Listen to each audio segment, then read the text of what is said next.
आज की कहानी गुणगान।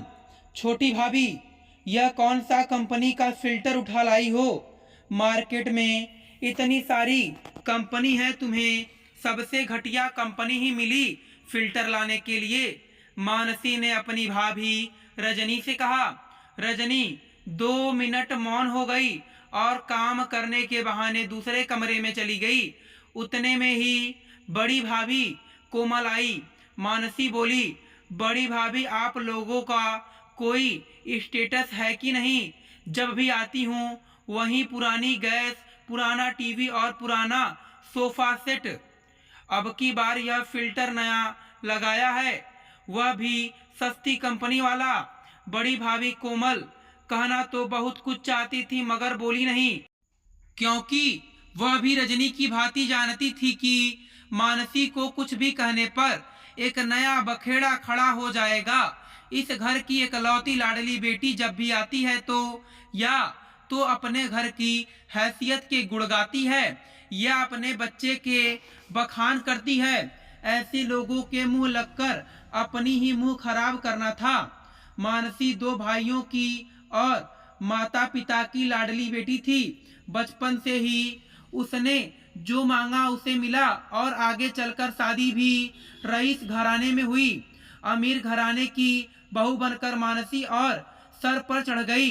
जब भी मायके आती अपनी हैसियत और अपने बच्चों के गुणगान गाती। कोमल और रजनी की जमकर क्लास लगाती, मगर दोनों चुप रहते, क्योंकि एक बार कोमल भाभी ने सिर्फ इतना कहा था कि मानसी, इतना घमंड अच्छा नहीं होता। तब मानसी ने इस बात का खूब बखेड़ा किया। और तो और उसके पति भी अपनी हैसियत दिखाने में पीछे नहीं थे। फोन करके पति अभी को बुलाया और बोली, अब से मैं अपने मायके कभी नहीं आऊंगी। कोमल के साथ ससुर ने भी बेटी का ही साथ दिया और कोमल से माफी मांगने को कहा। उस दिन कोमल ने बिना मन माफी मांग ली, मगर आइंदा कभी मानसी से कुछ ना कहने का प्रण भी लिया।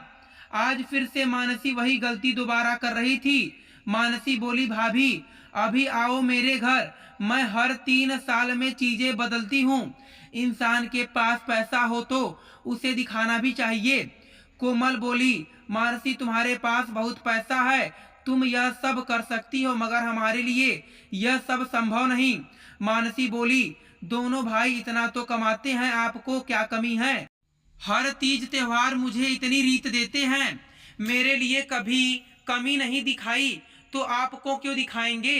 कोमल बोली, भाई की हालत कितनी भी नाजुक क्यों ना हो, वह कभी अपनी बहन को नहीं बताएगा। और हाँ, बेटियों को खाली हाथ भेजना इस घर का रिवाज नहीं है, यह तो आप भी जानती हैं ना।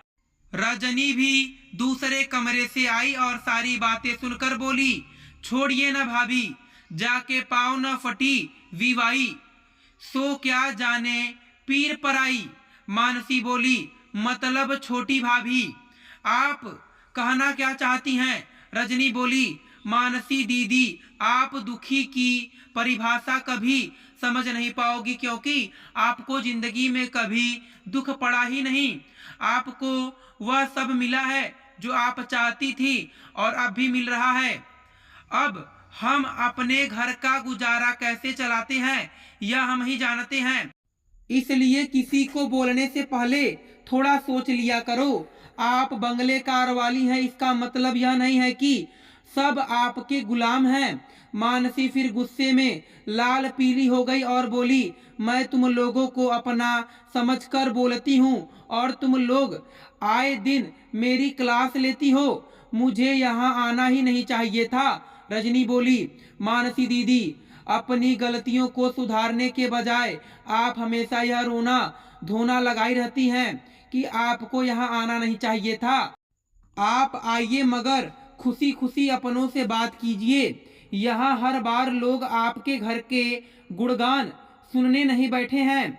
अपना समझती हैं तो अपनत्व दिखाइए, झूठी शान नहीं।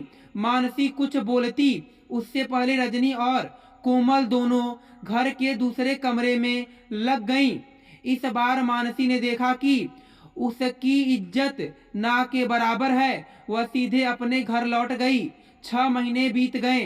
दोनों भाभियों में से किसी ने मानसी को फोन तक नहीं किया। मानसी अक्सर अपने माता पिता से फोन कर बात करती, मगर वे भी कभी आने का बुलावा नहीं देते थे। आखिर वे भी जानते थे सेवा तो बहुएं ही करती हैं। मानसी भाइयों को फोन करती, मगर भाई भी हाल चाल पूछ कर फोन रख देते। अचानक मानसी के पति अभी को व्यापार में लाखों का घाटा हो गया। मानसी को खुद का यह घर छोड़कर भाड़े के घर में जाना पड़ा। दोनों भाइयों को खबर होती है तो दोनों बहन से मिलने आए। आज मानसी की अक्ल ठिकाने आ गई थी। शायद उसका गुणगान उसे ले डूबा था। दोस्तों, आप सभी का धन्यवाद। आई होप, मैं आशा करता हूँ कि आपको यह कथा पसंद आई होगी। फिर मिलेंगे आपसे अगली कथा में।